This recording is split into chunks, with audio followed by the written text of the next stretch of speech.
तारीफ करो जोर से जोर से जोर से।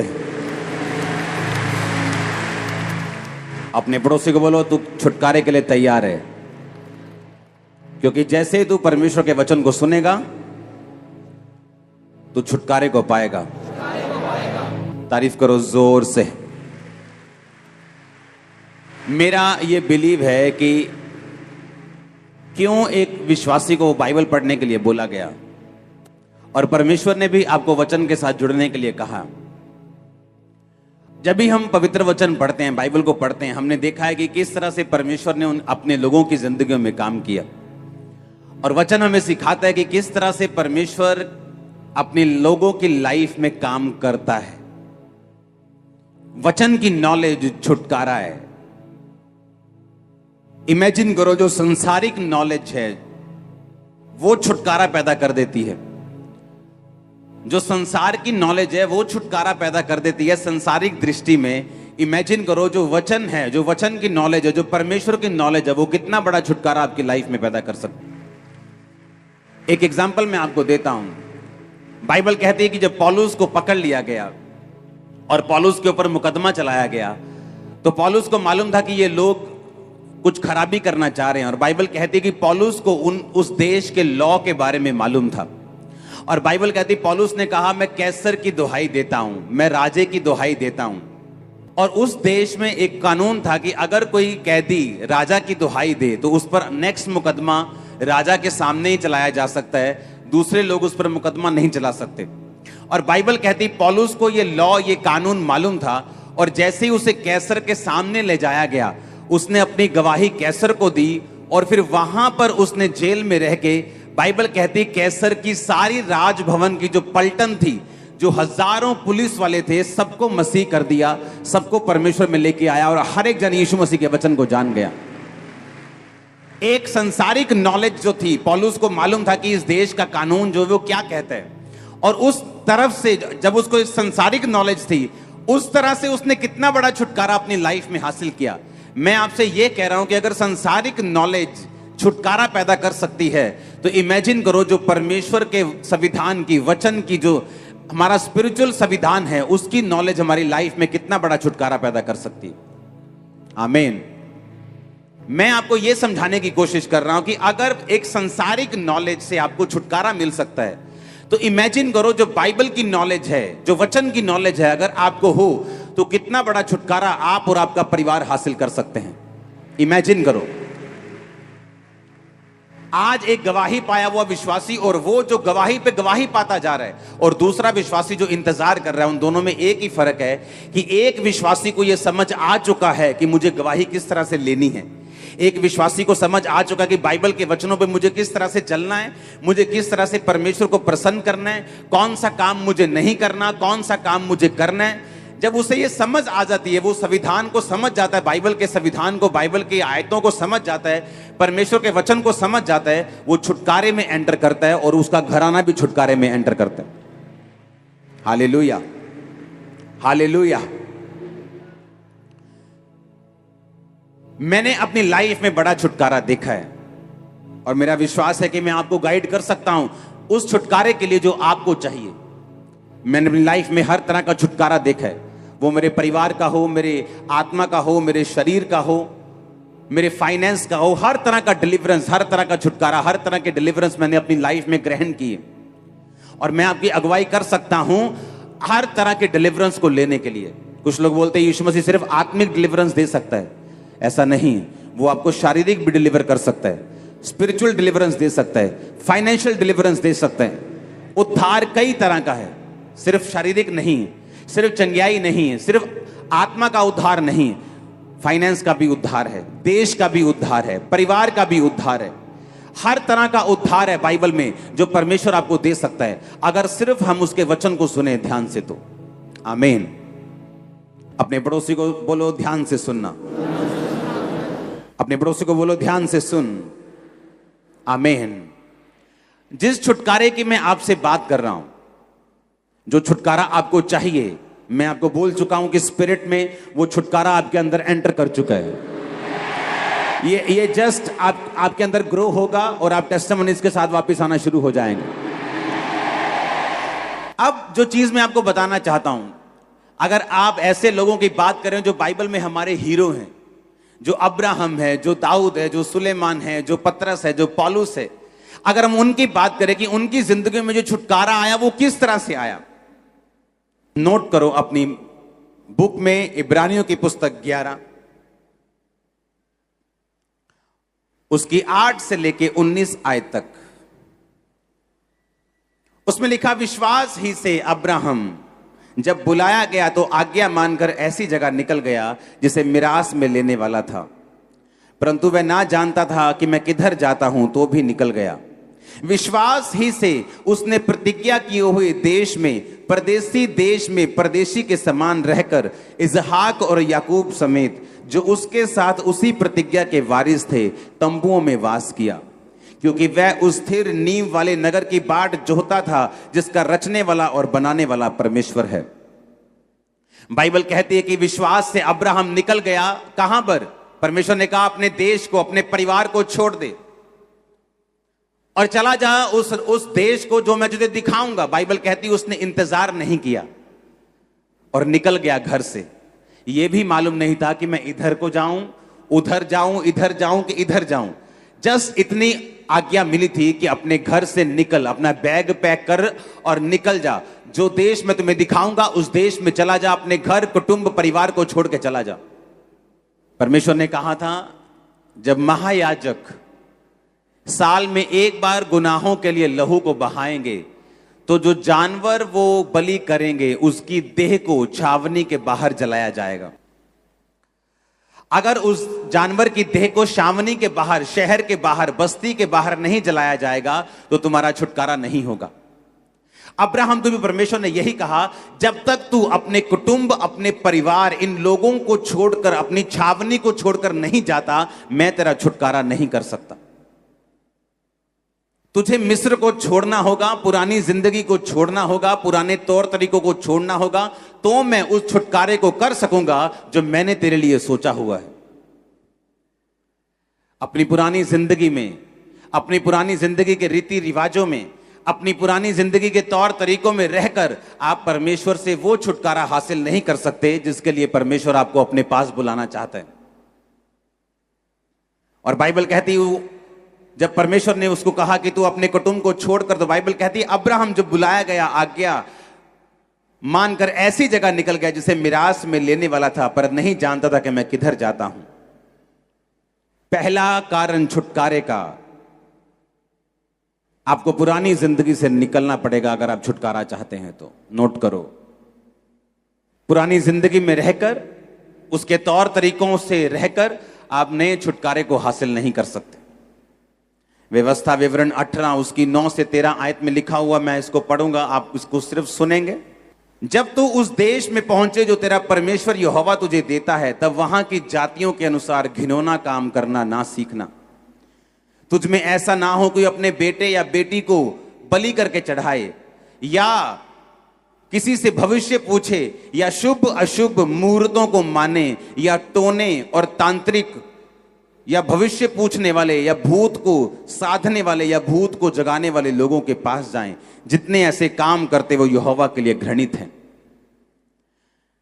मेरी दाहिनी आंख फड़क रही है, आज कुछ अच्छा होगा। मेरी बाहिनी आंख फड़क रही है, आज कुछ बुरा होगा। परमेश्वर कहता है जब तक तुम इन चीजों से नहीं निकलोगे, मेरा किया हुआ छुटकारा तुम्हें कभी नहीं मिलेगा। मैं घर से निकलूंगा 12:15 बजे, 11:45 नहीं निकलूंगा। मैं इस दिन को कार नहीं खरीदूंगा, मैं इस दिन को ये चीज नहीं लूंगा।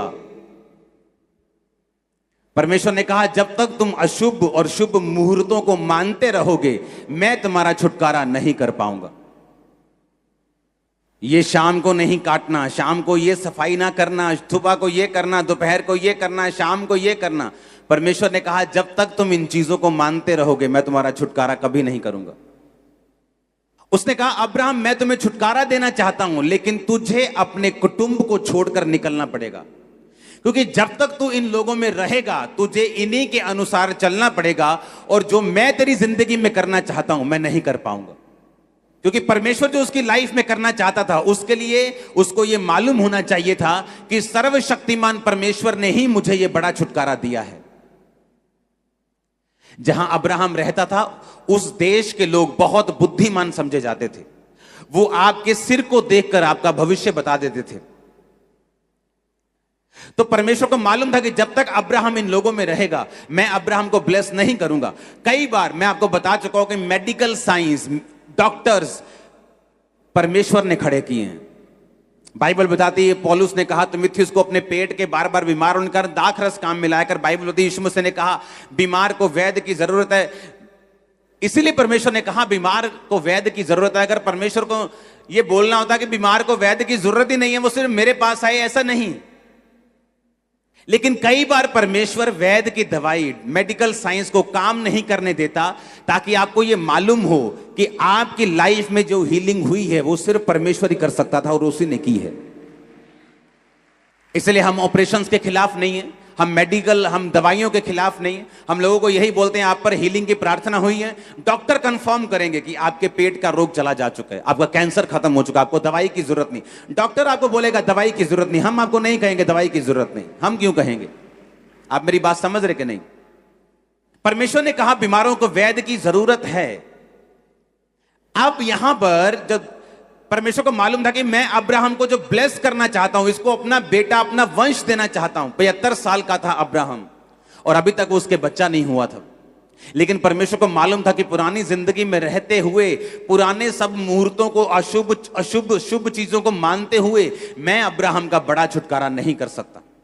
इसलिए परमेश्वर ने कहा, जब परमेश्वर आपको कोई बात करने के लिए कहता है, जैसे परमेश्वर ने मेरे दोस्त सारे छुड़वा दिए जब मैं मसीह में आया, एक भी दोस्त नहीं था मेरे पुरानी जिंदगी का जिससे मैं रोज बात कर सकूं। क्या करता मैं उनसे बात करके? वो सिर्फ दारू की बात करते, नशे की बात करते, लड़कियों की बात करते, और कोई बात वो नहीं करते। और धीरे धीरे परमेश्वर ने वो दोस्त 1-2 महीने में मेरे छुड़वा दिए, क्योंकि परमेश्वर जानता था कि जब तक ये पुरानी जिंदगी में रहेगा, एक बड़ा छुटकारा, एक बड़ी लाइफ, एक बड़ी योजना जो मैं इसे दिखा रहा हूं, ये देख नहीं पाएगा। उसके लिए मुझे पहले इसको अलग करना पड़ेगा, अलग करके तैयार करना पड़ेगा, और उसके बाद मैं इसे सिखाऊंगा, समझाऊंगा, खड़ा करूंगा, छुटकारा दूंगा, जैसा आप आज आपके सामने है। तो परमेश्वर को मालूम था ये चीज कि मुझे इसको तैयार करना है। जब कुम्हार मिट्टी बनाने के लिए बर्तन को तैयार करता है तो वो क्या करता है? पहले ग्राउंड में से एक ग्राउंड में से एक जगह से मिट्टी को इकट्ठा ही करता है वो। अगर बर्तन बोले कि नहीं मुझे बर्तन भी बनना है, मुझे सबसे अलग भी दिखना है, मुझे वो मिट्टी नहीं बनना जो पैरों के नीचे आती है, मुझे वो बर्तन बनना है जो मुंह से लगाया जाता है, लेकिन मुझे इसी मिट्टी में रहना है, मुझे इसी ग्राउंड में रहना है, तो ऐसा पॉसिबल नहीं। उसे उस ग्राउंड से निकालना पड़ेगा अगर उसे मिट्टी का बर्तन बनना है तो। बाइबल कहती है जब उसे ग्राउंड से निकाला जाएगा, उसे अलग ले जाया जाएगा, और फिर उस पर क्या होता है? उसको बपतिस्मा दिया जाता है, मिट्टी को गीला किया जाता है, मिट्टी को गूंथा जाता है। इसलिए बपतिस्मे के बिना कभी भी आपका छुटकारा नहीं होता, बाइबल कहती है। और जब आपका बपतिस्मा दिया जाता है, मिट्टी को बपतिस्मा देने के बाद उसे गूंथा जाता है, उसे मारा जाता है, जैसे परमेश्वर आपकी परीक्षा करता है, उसमें से रोड़ों को, उसमें से वट्टों को निकाला जाता है, जिस तरह परमेश्वर आपकी कमियों को निकालता है। आपको छुटकारा देने से पहले, आपको मनपसंद बर्तन बनाने से पहले, वो आपके व्यभिचार को निकालता है, चोरी को निकालता है, मूर्ति पूजा को निकालता है, वो चीजों को खत्म करता है जो आपकी लाइफ में सही नहीं। उसके बाद क्या करता है? जब आप में से अशुद्धियां खत्म हो जाती, फिर वो आपको बर्तन के ऊपर, उस मिट्टी की मशीन के ऊपर रखता है, अंदर से सहारा देता है, बाहर से ठोकता है। परमेश्वर आपको परीक्षा में डालता है, अंदर से सहारा भी देता है ताकि आपको अच्छी शेप दी जा सके। उसके बाद वो आपको आग में रखता है, कई बार परख में रखता है, आग की परख में रखता है। उस परख के बाद जब आप निकलते हैं, फिर आप एक ऐसा बर्तन होते हैं जो अपने घर ले जाकर लोग मुंह से लगाना चाहते हैं। एक बात याद रखो, हर चीज के लिए छुटकारा दिया गया है, हर चीज के लिए प्राइस पे किया गया है। अगर आज इंडिया आजाद है, इसके लिए प्राइस पे किया गया है, लोगों ने अपनी कुर्बानियां दी हैं। अगर आज आप आराम से यहां बैठे हैं तो फौजियों की कुर्बानियां आज भी हो रही हैं बॉर्डर के ऊपर। इसलिए यह बात हमेशा याद रखो कि अगर कोई छुटकारा आपको चाहिए, उसके लिए आज भी आपको उस छुटकारे के लिए कुर्बानी देनी होगी। आपको अपने टाइम की, अपनी विल की, अपनी इच्छा की, क्योंकि आप उसी ग्राउंड में रह के, उसी दुनिया में रह के, उन्हीं दोस्तों में रह के, उन्हीं रिश्तेदारों में रह के आप परमेश्वर के बड़े छुटकारे को अपनी जिंदगी में हासिल नहीं कर सकते। परमेश्वर ने क्या कहा? परमेश्वर ने कहा तुम में कोई ऐसा ना हो जो अपने बेटे या बेटी को बलि चढ़ाए, भविष्य पूछने वाला हो, शुभ अशुभ मुहूर्त को मानने वाला हो, तो मैं तुम्हारा छुटकारा फिर नहीं कर पाऊंगा। हालेलुया। औरतों को आदत होती सबसे ज्यादा ये चीजों को मानने की, और इसलिए सबसे ज्यादा बंधन भी उन्हीं की जिंदगियों में रहते हैं। परमेश्वर ने कहा जब तुम मसीह में हो सब कुछ नया हो चुका है। तुम 12:15 निकलोगे या 11:45, तुम्हारे लिए ब्लेसिंग होगी। तुम जिस मर्जी वार को निकलोगे ब्लेसिंग होगी, जिस मर्जी वार को जो मर्जी खाओगे ब्लेसिंग होगी। आमीन ऊंचा चाहिए। यहां पे अब्राहम को छुटकारा कैसे मिला? बाइबल कहती उसने परमेश्वर की आवाज को सुना कि अगर परमेश्वर मुझसे कह रहा है तो ये मेरे फायदे के लिए है। वो मुझे दुखी नहीं करना चाहता, वो मुझे बोर नहीं करना चाहता, वो मुझे तंग नहीं करना चाहता, पर वो मेरी जिंदगी में बड़ा छुटकारा देना चाहता है। इसलिए परमेश्वर ने कहा तुम्हारी सोच में मेरी सोच में जमीन और आसमान का फर्क है, तुम्हारे काम करने के तरीकों में मेरे काम करने के तरीकों में जमीन और आसमान का फर्क है। इसलिए हमें उसी के अनुसार चलना है जो परमेश्वर कहता है, जो वचन कहता है। अगर हम उसी चीज के अनुसार चलेंगे तो बड़ा छुटकारा आप पाने वाले यीशु मसीह के नाम में। दूसरी बात, छुटकारा उनको मिलता है। दूसरा पॉइंट यह है आज की मीटिंग का, छुटकारा उन लोगों की जिंदगियों में हासिल होता है जो परमेश्वर की योजना को अपनी जिंदगी के छुटकारे से भी ज्यादा बड़ा स्थान देते हैं।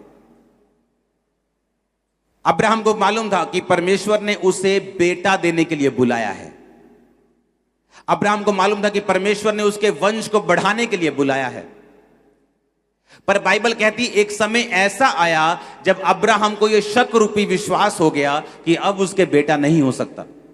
और जब दूत ने कहा कि अगले साल तेरे बेटा होगा, उसने कहा अब मुझसे मजाक ना कर, मेरी पत्नी जो बहुत बूढ़ी हो चुकी है, जिसका मासिक धर्म बंद हो चुका है, अब हमारे संतान नहीं होगी। लेकिन हम परमेश्वर में ही हैं, हम भागे नहीं हैं, हम दौड़े नहीं हैं, हम यहोवा से दूर नहीं हुए, हम अपने देश में वापिस नहीं गए।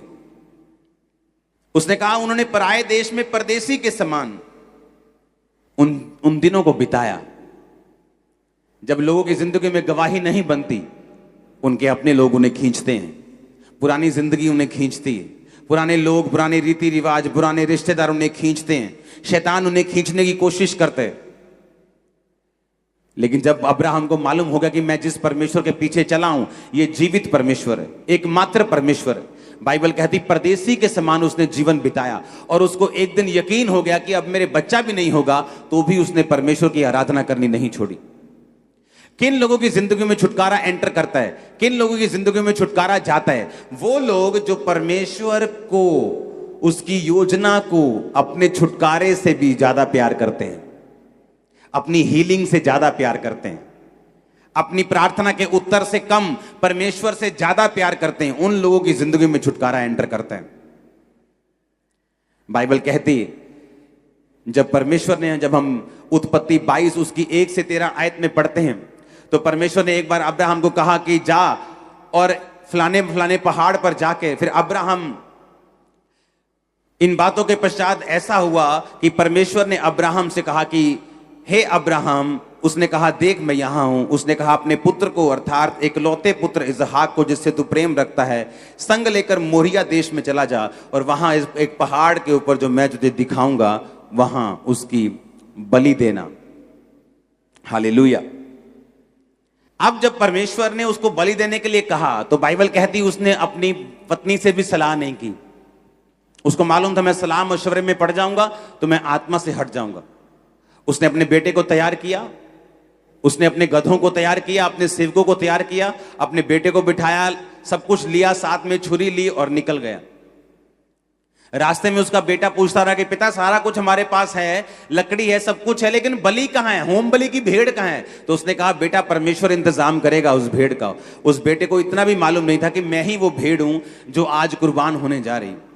सुनो मेरी बात, जब वहां पे पहुंचा पहाड़ के पास, तो जब उस पे छुरी बढ़ाकर इसहाक के गले को काटने लगा तो आवाज आई कि अब्राहम अब्राहम, अपने बेटे को मत मार, अपने लड़के पे हाथ मत बढ़ा, क्योंकि तूने जो अपने निज पुत्र को भी नहीं रख छोड़ा, इस कारण मैं जान गया हूं कि तू परमेश्वर का भय मानता है। जब परमेश्वर आपको छुटकारा देता है तो वो आपका कर्जदार नहीं है। परमेश्वर ने कोई आपका कर्जा नहीं देना। अगर उसने आपको अपने पास बुलाया तो वो आपका कर्जदार नहीं है। वो आपका कर्जदार नहीं कि उसने आपको छुटकारा देना ही देना है। नहीं तो लोग क्या कहेंगे, उसे कोई परवाह नहीं है लोग क्या कहेंगे। जब परमेश्वर आपको पुत्र बना लेता है तो वो देखता है कि जो पुत्र की वारिस की, जो मेरे वारिस की चीजें हैं, जो आपकी मिरास है, जो आपकी ब्लेसिंग्स हैं, उनको देने से पहले मैं ये जांच लूं कि ये मेरा बेटा है या नाजायज संतान है, बाइबल कहती है। अब अब्राहम को यह चीज मालूम थी कि परमेश्वर होम बलि इंसानों की नहीं लेता, लेकिन परमेश्वर ने जानबूझ के उसकी परीक्षा की, जा और अपने बेटे को चढ़ा दे। वो बेटा इमेजिन करो जो 25 साल की परीक्षा के बाद अब्राहम को मिला था, और उस बेटे को बाइबल कहती ये सोच के अब्राहम चढ़ाने के लिए गया कि जब अंत के दिनों में हम सब जी उठेंगे तो मेरा बेटा भी जी उठेगा। इमेजिन करो किस लेवल का प्यार वो परमेश्वर से करता था, किस लेवल की आज्ञाकारिता में वो था कि जो वायदा परमेश्वर ने उसके साथ किया था। जब उसकी जिंदगी में दो बड़े इंसिडेंट ऐसे हुए, एक बच्चा होने से पहले, एक बच्चा होने के बाद, जब उसे लगता था कि ये चीजें खत्म हो जाएंगी और ये वायदा पूरा नहीं होगा, तब भी उसने परमेश्वर के साथ चलना छोड़ा नहीं। और बाइबल कहती है जब वो छुरी चलाकर उसे मारने लगा तो परमेश्वर ने कहा आज मैं जान गया हूं कि तू मुझसे प्यार करता है, आज मैं जान गया हूं। और परमेश्वर ने फिर कहा अब मैं तुझसे बड़ी जाति बनाऊंगा, अब मैं वो सारे वायदे तेरी जिंदगी में पूरा करूंगा। मेरा परमेश्वर आपको अब्राहम के समान बढ़ाए, वो आपकी जाति को इसहाक के समान बढ़ाए, वो आपके लोगों को अपने समान बढ़ाए। आमीन। ऊंचाई ये बरकत आपकी है।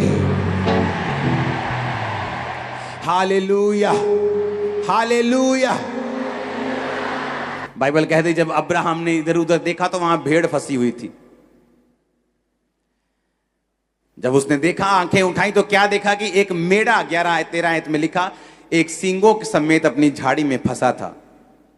आप जानते हैं अब्राहम जब घर से निकला, मैं आपको वचन इसलिए सिखा रहा हूं कि आपको मालूम हो कि अगर किसी ने छुटकारा पाया है तो इत्तेफाकन नहीं पाया। उसकी जिंदगी में कोई इत्तेफाक नहीं हुआ, या परमेश्वर ने पार्शलिटी नहीं की, इसको दूंगा, इसको नहीं दूंगा, इसको दूंगा, ऐसा नहीं किया। अगर उसने छुटकारा पाया तो उसके पीछे कारण क्या था कि उसने एक बड़े छुटकारे को अपनी जिंदगी में हासिल किया। बाइबल कहती जब उसने इधर उधर देखा तो एक मेढ़ा झाड़ियों में, लकड़ियों में फंसा हुआ था। आप जानते जब अब्राहम घर से निकला तो वो लकड़ियां लेकर निकला था। वो ये भी सोच सकता था कि लकड़ियां मैं पहाड़ पे जाके ले लूंगा, पहाड़ में भी तो लकड़ियां हैं ना, उन्हीं लकड़ियों में तो वो मेढ़ा फंसा हुआ था, हाँ या ना। लेकिन अब्राहम इस कॉन्शियसनेस में था कि जो लकड़ी मैं परमेश्वर के लिए यूज करूंगा वो मेरे अपने घर की होनी चाहिए। मैं जो ऑफरिंग परमेश्वर को दे रहा हूं मैं उसे फ्री में कहीं से हासिल नहीं करूंगा। जिस जगह पर दाऊद को परमेश्वर ने दर्शन दिया, उस जगह को दाऊद ने खरीदना चाहा तो खरीदार ने कहा तू ऐसे ही मुझसे ले ले। उसने कहा मैं इस जगह का पूरा प्राइस तुझे दूंगा, मैं यहोवा की कोई भी चीज को फ्री में नहीं करूंगा।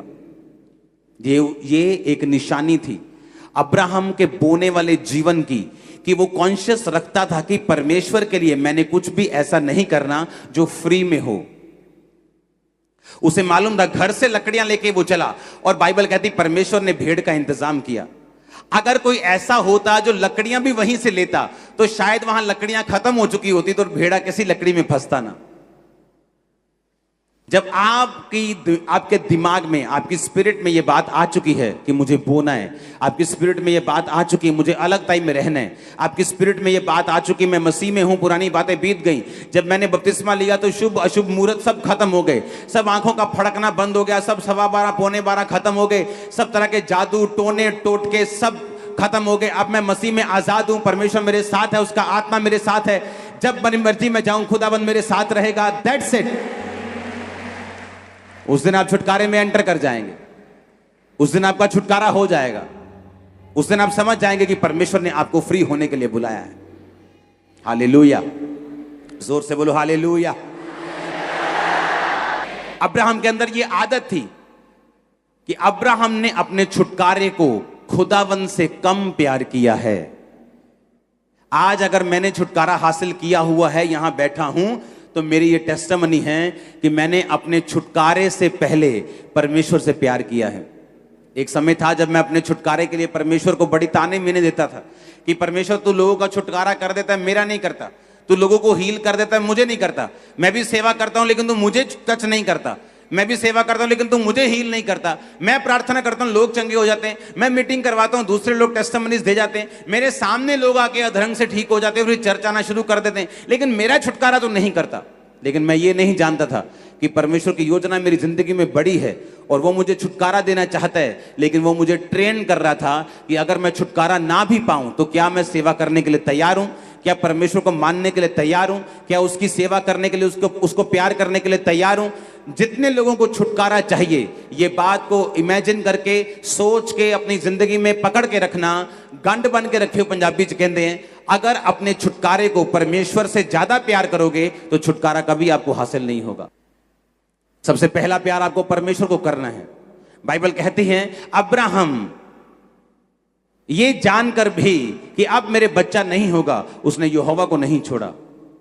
ये जानकर भी जो बच्चा हो गया है अब इतने सालों बाद और बड़ा हो गया है, फिर भी कुर्बान करने के लिए चल पड़ा बिना किसी सलाह मशवरे के। यह साबित करता है कि अब्राहम परमेश्वर से प्यार करता था। तीसरा पॉइंट लिखो अपने कॉपी और पेन में। अगर आपका ध्यान आत्मिक नहीं है तो भी आपकी जिंदगी में आपको छुटकारा नहीं मिलता। जितने लोग सिर्फ चंगाई को ढूंढते हैं, सिर्फ बरकत को ढूंढते हैं, सिर्फ मेरा डाइवोर्स कैंसिल हो जाए, सिर्फ मेरा एक्सीडेंट ये मैं ठीक हो जाऊं, और उन्हें आत्मिक जिंदगी से कोई लेना देना नहीं। प्रार्थना की या नहीं की, चोरी की आदत है कि नहीं है, व्यभिचार करते हैं कि नहीं करते, हम अभी भी शुभ अशुभ मुहूर्तों को मानते हैं कि नहीं मानते, हम ये काम करते हैं कि नहीं करते, उनको कोई मतलब नहीं। उनको अपनी आत्मिक जिंदगी से कोई मतलब नहीं। प्रार्थना की है कि नहीं, कोई मतलब नहीं। वचन पढ़ते हैं, बाइबल पढ़ते हैं कि नहीं पढ़ते, रोजा रखते हैं, गालियां निकालते हैं कि नहीं, उन्हें कोई मतलब नहीं। बाइबल कहती है, जब हम इब्रानियों की पुस्तक 11 उसकी 10 आयत को पढ़ते हैं तो वहां लिखा, क्योंकि वह उस स्थिर नींव वाले नगर की बाट जोता था जिसका रचने वाला और बनाने वाला परमेश्वर है। बाइबल कहती है कि जब अब्राहम को यह मालूम हो गया कि मेरे बच्चा नहीं होगा, तो क्या ऐसी सोच थी उसके दिमाग में जिस सोच ने उसको ये परमेश्वर में बनाए रखने पर मजबूर कर दिया कि अब तेरे बच्चा नहीं होगा तो आगे क्या। बाइबल कहती वो उस स्थिर रहने वाले, फिर से पढ़ेंगे 10 आयत को, क्योंकि वह उस स्थिर नींव वाले नगर की बाट जोता था जिसका रचने वाला और बनाने वाला परमेश्वर है। बाइबल कहती है धरती और पृथ्वी, धरती और आसमान हिलाए जाएंगे। धरती पर कोई भी नगर स्थिर नींव वाला नहीं है। धरती का कोई भी नगर स्थिर नींव वाला नहीं है, क्योंकि बाइबल कहती है कि धरती और आसमान हिलाए जाएंगे। जब आगमन होगा, जब न्याय होगा तो ये हिलाए जाएंगे। ये किस स्थिर नींव वाले नगर की परमेश्वर बात कर रहे हैं? परमेश्वर हेवन की बात कर रहे हैं। जब अब्राहम को ये बात मालूम हो गई कि मैं शायद ये छुटकारा ना पाऊं, तो बाइबल कहती उसने ये सोच लिया था कि कोई बात नहीं, अगर मैं इस दुनिया में आशीषित इस आशीष से नहीं हुआ तो भी मैं स्वर्ग में जा रहा हूं, मैं उद्धार पा चुका हूं, मैं यहोवा के पास जा रहा हूं। कोई भी विश्वासी अगर इस सोच को नहीं रखता तो मैं आपको बता सकता हूं लाइफ में कहीं ना कहीं जाकर वो छुटकारे को नहीं हासिल कर पाएगा और कहीं ना कहीं जाकर वो अटक जाएगा। कहीं ना कहीं जाकर शैतान उसे फंसा लेगा, कहीं ना कहीं जाकर उसकी ग्रोथ, उसकी जिंदगी की आत्मिक ग्रोथ, उसका कहीं ना कहीं वो स्टक हो जाएगा, कहीं ना कहीं वो फंस जाएगा अगर उसकी सोच ये नहीं है। बाइबल कहती जब अब्राहम को विश्वास हो गया कि अब मेरी जिंदगी में बेटा नहीं होगा, बाइबल कहती किस कारण वो बना रहा परमेश्वर में, क्योंकि वो स्थिर नींव वाले नगर की बाट जोता था जिसका रचने वाला और बनाने वाला परमेश्वर है। अब्राहम ये सोच चुका था कि कोई बात नहीं, अगर ये ब्लेसिंग मेरी लाइफ में नहीं है मैं स्वर्ग जा रहा हूं। कोई बात नहीं, अगर बेटा नहीं हुआ मैं स्वर्ग जा रहा हूं। कोई बात नहीं, अगर फाइनेंशियल ब्लेसिंग नहीं है मैं स्वर्ग जा रहा हूं। कोई बात नहीं, अगर हीलिंग नहीं हुई मैं स्वर्ग जा रहा हूं। परमेश्वर ने कहा अगर तुम्हारा ऐसा विश्वास नहीं है तो शैतान तुम्हारे अंदर रुकावटों को पैदा करेगा, तुम्हारी हीलिंग में रुकावट होगी, तुम्हारे छुटकारे में रुकावट होगी। क्योंकि शैतान को अगर ये बात समझ आ गई कि अगर वो तुम्हारी हीलिंग को रोक ले तो तुम परमेश्वर से रुक जाओगे, वो तुम्हारी हीलिंग को रोक लेगा। क्योंकि शैतान को वो बड़ा इंटरेस्टेड है तुम्हारे उद्धार को खत्म करने के लिए। वो बड़ा इंटरेस्टेड है कि तुम्हारा उद्धार जो है वो कभी ना हो। वो बड़ा उसको तुम्हारी हीलिंग रोकने से कोई लेना देना नहीं। उसको हीलिंग ना हो, छुटकारा हो, पैसे की बरकत मिले, उसको कोई लेना देना नहीं। वो इन चीजों को रोकता है ताकि तुम्हारे उद्धार पर चोट कर सके, तुम्हें परमेश्वर से दूर लेके जा सके। और बाइबल कहती अब्राहम इसीलिए बना रहा क्योंकि उसका जो दिमाग था वो उद्धार की ओर था, वो मुक्ति की ओर था, कि वो उस स्थिर नींव वाले नगर की बाट जोता था। पढ़ेंगे उस आयत को, जिसका रचने वाला और बनाने वाला परमेश्वर है। आमीन। मैं आपको फिर कह रहा हूं, अगली आयत में लिखा, विश्वास से सारा ने बूढ़ी होने पर गर्भ धारण करने की सामर्थ पाई। सामर्थ तब काम करती है जब आपके अंदर फेथ होता है। फेथ सिर्फ यही नहीं, विश्वास सिर्फ यही नहीं कि एक दिन प्रभु मुझे चंगा करेगा या उसके कोड़े खाने से मैं चंगा हो चुका हूं। विश्वास इसको भी कहते हैं, वो चंगा करे ना करे, वो मेरा परमेश्वर है, मैं स्वर्ग जा रहा हूं, मैं उद्धार पा चुका हूं, मैं परमेश्वर की संतान हूं। आमीन। और जब आप ऐसा विश्वास रखते हैं, जब आपका विश्वास अटल है, आपने परमेश्वर में जीने और मरने का फैसला कर लिया है, आप भी सामर्थ पाएंगे इम्पॉसिबल चीजों को पॉसिबल करने की। वचन कहता है सारा ने सामर्थ पाई गर्भ धारण करने की। मैं आपको सामर्थ देता हूं यीशु के सामर्थी नाम में सब कुछ धारण करने की। मैं अनॉइंट करता हूं आपको यीशु मसीह के सामर्थी नाम में सारा की तरह ब्लेसिंग लेने की सामर्थ को आपकी लाइफ के ऊपर रिलीज करता हूं। आमीन। ऊंचा ये बरकत तुम्हारी है चर्च। Hallelujah, hallelujah. याद रखो मेरी बात को कान खोलकर सुनना। दुनिया की हर ब्लेसिंग आप लोगों के लिए बनाई गई है। दुनिया की हर बेस्ट चीज तुम्हारे लिए बनाई गई है। आपको क्या लगता है दुनिया की बेस्ट ब्लेसिंग पापियों के लिए बनाई गई? दुनिया की बेस्ट मैरिज लाइफ पापियों के लिए बनाई गई? दुनिया की बेस्ट फाइनेंशियल लाइफ पापियों के लिए बनाई गई? बताओ तो, हां या ना? दुनिया की बेस्ट ब्लेसिंग जीसस ने बनाई है और आपके लिए बनाई है, पर उनको लेने का तरीका है। अगर तरीका नहीं आता तो सफर करेंगे हम फिर। अगर तरीका नहीं आता तो बल्ब बेचने वाला भी कई बार अंधेरे में रह सकता है, अगर उसकी दिक्कत हो दुकान में तो। अपनी अगर कनेक्शन कटे हुए हो तो बेचता बल्ब हो तो उसके अपने दुकान में अंधेरा रह सकता है। छुटकारा परमेश्वर ने हमें सिखाया है किस तरह लेना है। दिमाग आत्मिक रखना है, दिमाग स्वर्ग के ऊपर रखना है, दिमाग उद्धार के ऊपर रखना है कि मेरा उद्धार हो चुका है, मैं स्वर्ग जा रहा हूं। ये आनंद आपके अंदर होना चाहिए। अगर ये आनंद आपके अंदर है तो आप परमेश्वर को कभी नहीं छोड़ेंगे, चाहे आपकी प्रार्थना का उत्तर कुछ देर के लिए ना भी आए तो। लेकिन अगर ध्यान आत्मिक नहीं है, अगर ध्यान स्वर्ग की ओर नहीं है, अगर ध्यान धरती की चीजों की ओर है, तो जहां फिर आपको ये चीजें ऑफर होंगी फिर आप वहां पर भागेंगे। फिर जब कोई बोलेगी बहन जी बाबा बहुत सियाना, एक कर ही आ जाओ बस, आप जाएंगे क्योंकि आपको आपकी कैंसर से शिफा चाहिए।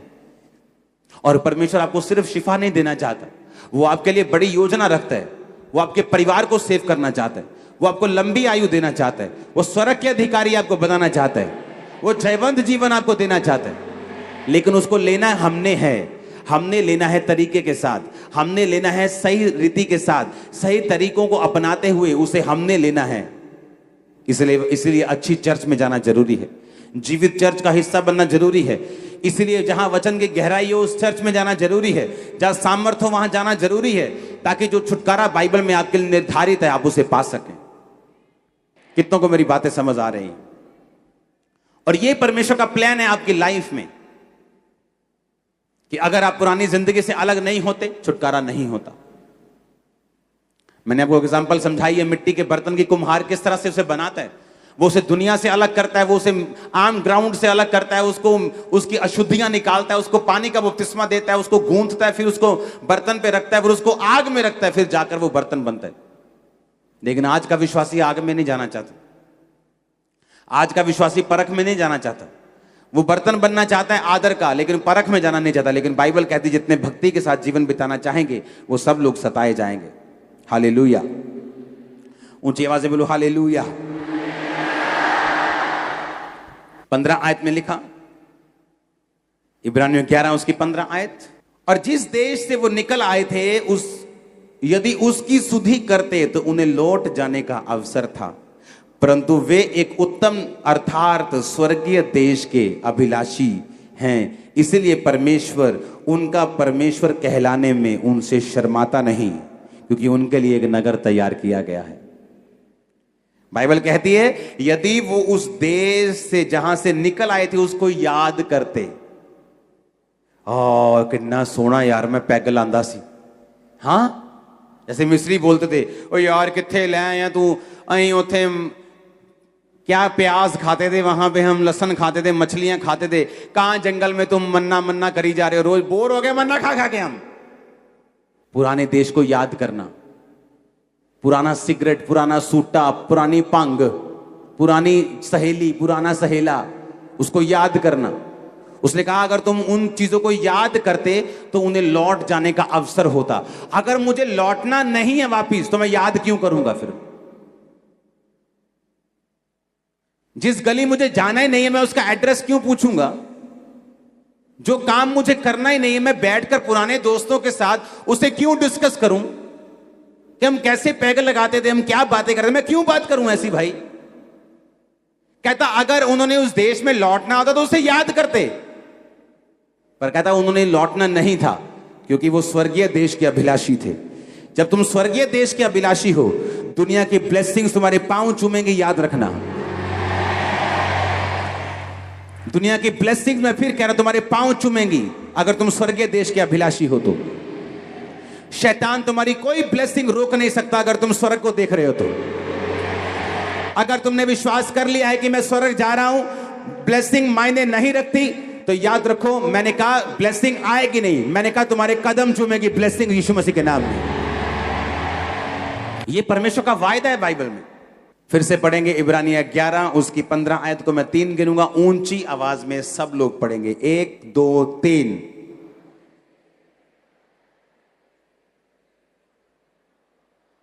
अभी भी मजा नहीं आया मेरे को, और ऊंची आवाज में चिल्लाकर पढ़ेंगे, 1 2 3।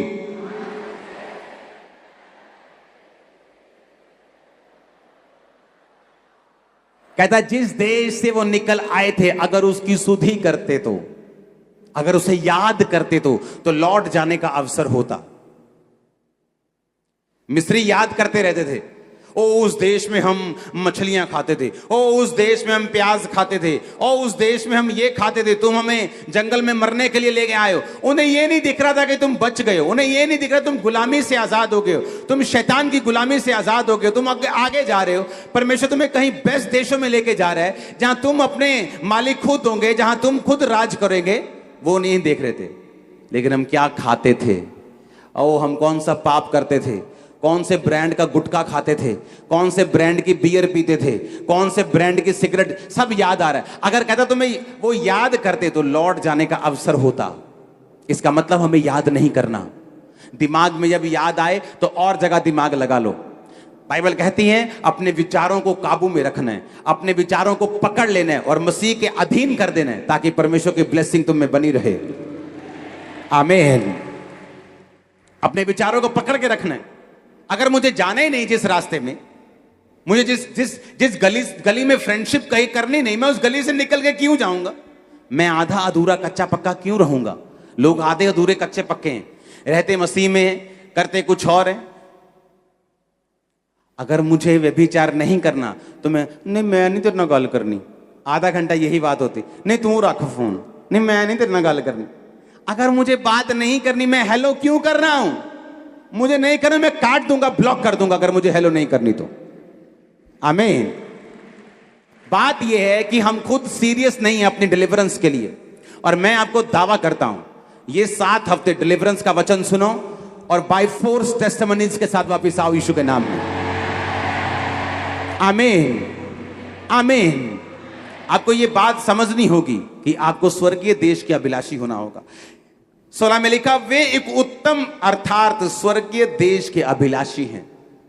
जो उनके अंदर अभिलाषा थी वो स्वर्गीय देश की थी, वो स्वर्ग की थी। आपके अंदर जो अभिलाषा होनी चाहिए वो स्वर्ग जाने की होनी चाहिए कि मैं स्वर्ग का वारिस हूं, मैं अनंत जीवन मैंने पा लिया है। तो बाइबल कहती है जो स्वर्ग के वारिस होने के लिए आनंदित हैं वो अपनी शरीर की ब्लेसिंग्स को भी पा लेंगे। परमेश्वर वचन में एक बात कहता है, उसको मैं बोलकर आमीन करूंगा और उसके बाद हम प्रार्थना करेंगे। परमेश्वर वचन में कहता है कि जिस परमेश्वर ने अपना एक लौता बेटा तुम्हें दे दिया, क्या वो संसार की आशीषें तुमको नहीं देगा? इमेजिन करो,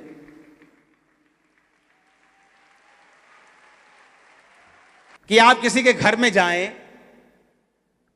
वो अपना सबसे कीमती चीज आपको दे दे और आप अभी गिलास और टिंडे पांडों के लिए रोते रहे। वो बोले यार चंगा बंदा है यार है, मैंने अपनी सबसे कीमती प्रॉपर्टी 500 करोड़ की इसको दे दी हाथ में, ये पेपर इसके हाथ में, और ये पानी के लिए रो रहा है, रोटी के लिए रो रहा है, इसका दिमाग ठीक है कि नहीं?